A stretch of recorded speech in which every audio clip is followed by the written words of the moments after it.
Soraibilaw Mugani Tandwi Farmers Producer Company Limited दिनै मावख' बेखेवदों।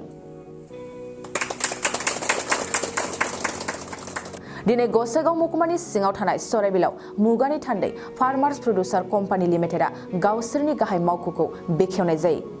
मिथिनाय बादिब्ला बे कम्पानियाव ओनसोलनि गोबां सुबुंफोरखौ लानानै आबाद मावनायजों माब्रै गावसुंथा राहा दानानै लानो हायो आरो गोग्लैसोनानै थानाय हाफ्राव माब्रै आबाद मावनांगौ आरो फसलफोरखौ माब्रै फानलाय बायलाय खालामनो हायो बेफोरखौ नोजोर बोनानै बे मावख'खौ दिनै बेखेवनाय जायो। मख'नो गोनांदि दिनैनि बे हाबाफारियावनो आलासि महरै DAO बुरलुंबुथुर बसुमतारी RARS डक्टर सुनील कुमार फाउलजों लोगोसे माखासे बिबानगिरिफ्राबो बाहागो लादों। আজি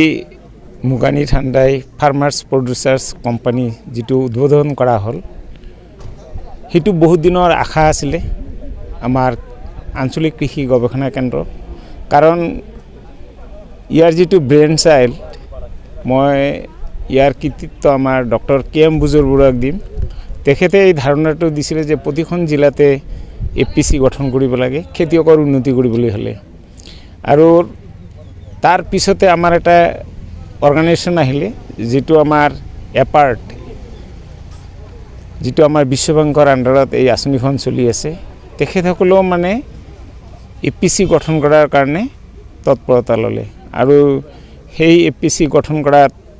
আমাৰ পাৰ্থ বসুমতাৰী তাৰ পিছত আমাৰ সবিত্ৰ বৰগয়াৰী তেখেতসকলৰ যথেষ্ট অৱদান আছে আৰু শেষত গৈ এটো বাস্তৱত পৰিণত হল তাৰ পিছত আমাৰ CO আহিলে ৰিক্ৰুটমেন্ট হৈ গল আৰু আজি আমি এই অফিস ঘৰটো উদ্বোধন কৰিলো। আশা ৰাখিছো যেটো বিষয়বস্তু লৈ বিশেষকৈ মাকৈ আৰু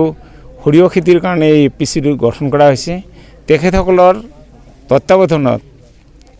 এই অনুষ্ঠানটোৱে এটা ডাঙৰ ৰূপ ল'ব আৰু যিসকল খেতিয়ক বন্ধুৱে ইয়াৰ অংশীদাৰ হৈ আছে তেখেতসকলে লাভৱান হ'ব আৰু এই অঞ্চলত ইয়াৰ যোগেদি সৰিয়হৰে তেল পেৰা মেচিন আৰু আমাৰ যেটো মাকৈ আছে মাকৈৰ যেটো উদ্যোগ গঢ়িব লাগে সেই উদ্যোগ গঢ়িলে এই অঞ্চলত মই ভাবো গাহৰি পোল্ট্ৰি গাই গৰুৰ যেটো প্ৰতিপালন কৰিবলগীয়া ব্যৱস্থা ইয়াৰ প্ৰসাৰতা লাভ কৰিব আৰু ইয়াৰ ৰাইজ যথেষ্ট পৰিমাণে উপকৃত হ'ব বুলি মোৰ দৃঢ় বিশ্বাস। এই অঞ্চলত মাটি যদি পৰীক্ষা কৰিবলগীয়া আছে আমাৰ ডিস্ট্ৰিক্ট এগ্ৰিকালচাৰ অফিচাৰ আছে তেখেতসকলৰ ল্যাবৰেটৰী আছে এট প্ৰেজেন্ট আমাৰ যদিও ল্যাবৰেটৰী আছে আমাৰ মানে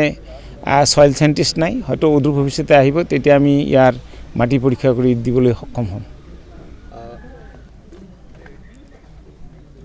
মার্কেটিং সম্বন্ধে মই এটা কথা কম যে এতিয়াতো আমাৰ ভাগ্য ভাল অসম চৰকাৰে PPC পেডি পাৰ্চেস যেটো সেন্টাৰ আছে তাৰ ওপৰত যথেষ্ট গুৰুত্ব দিছে বহুত কেইটা সেন্টাৰ হৈছে অসমত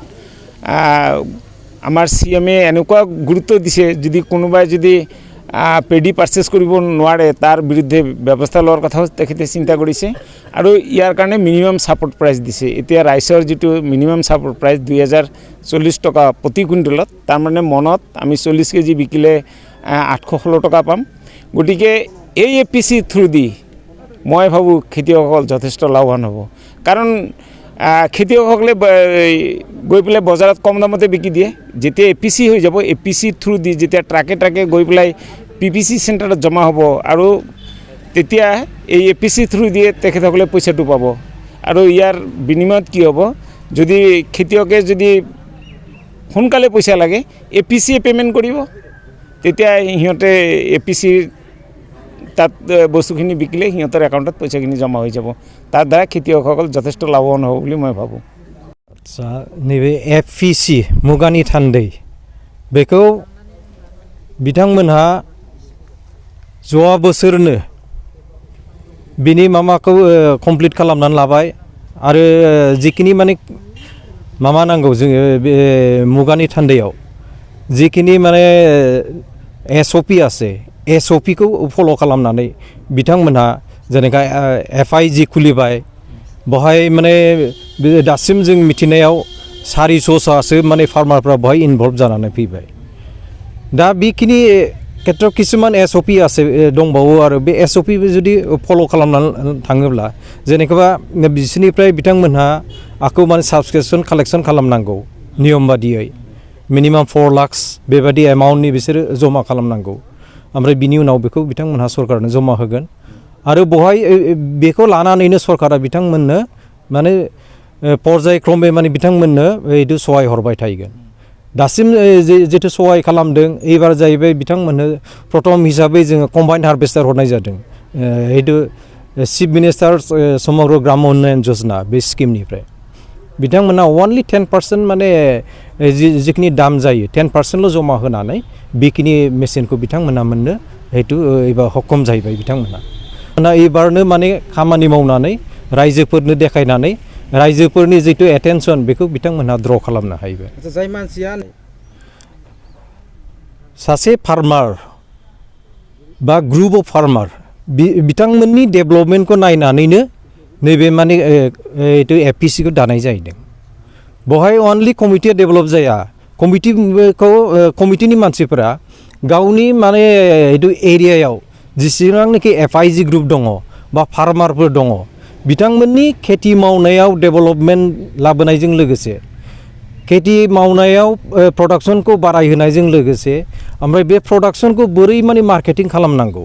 बेखिनियावबो बिथांमोनहा सहाय खालामगोन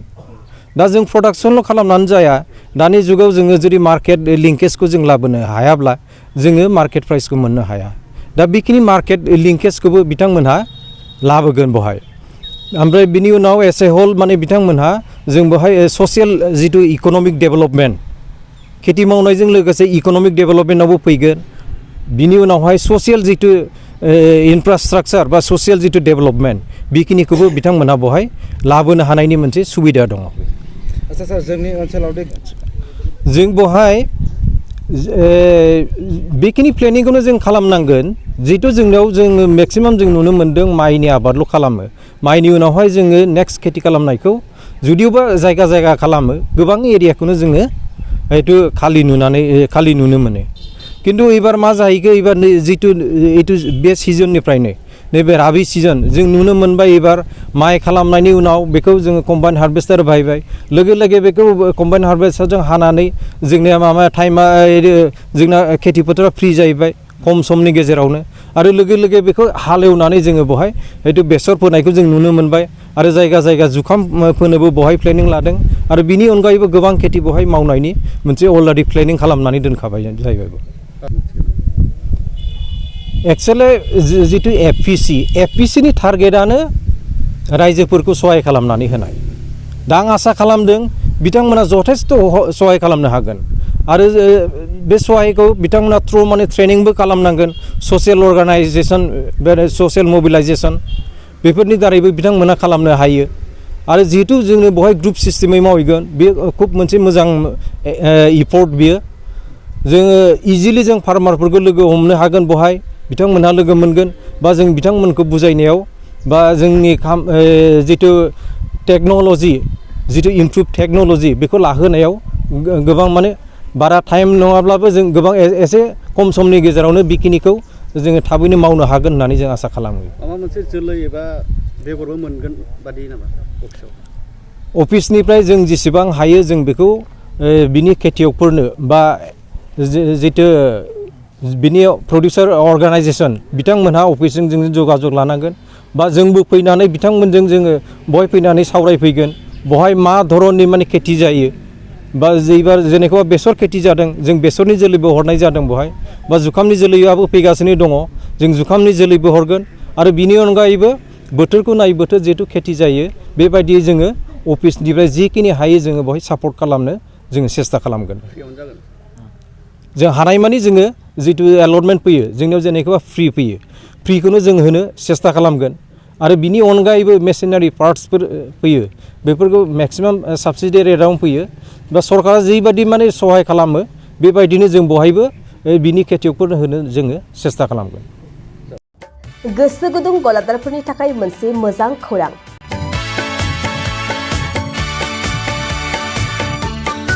अदालगुरिनि रौथा सारियालियाव खुंनो लानाय मिरु एबसुनि 50 बोसोरसालिया जथुमायाव एक्जिबिसननि थाखाय गलादारफोरनिसिम जर'खा फोसावनाय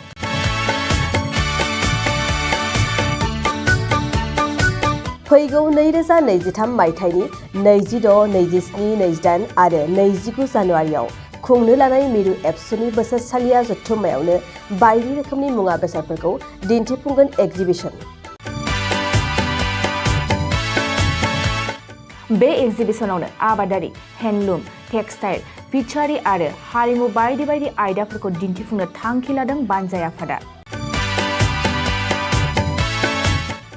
बेनिखायनो गोसो गुदुं सुबुं एबा गलादारफोरा एग्जिबिशनाव गला हाफैनो हागोन आरो गला होनायनि सोमोन्दै आबुं बाथ्राखौ मिथिनोब्ला नैबे मबाइल नम्बर 9365245137 आव थोंजों सुलाद लानो हागोन।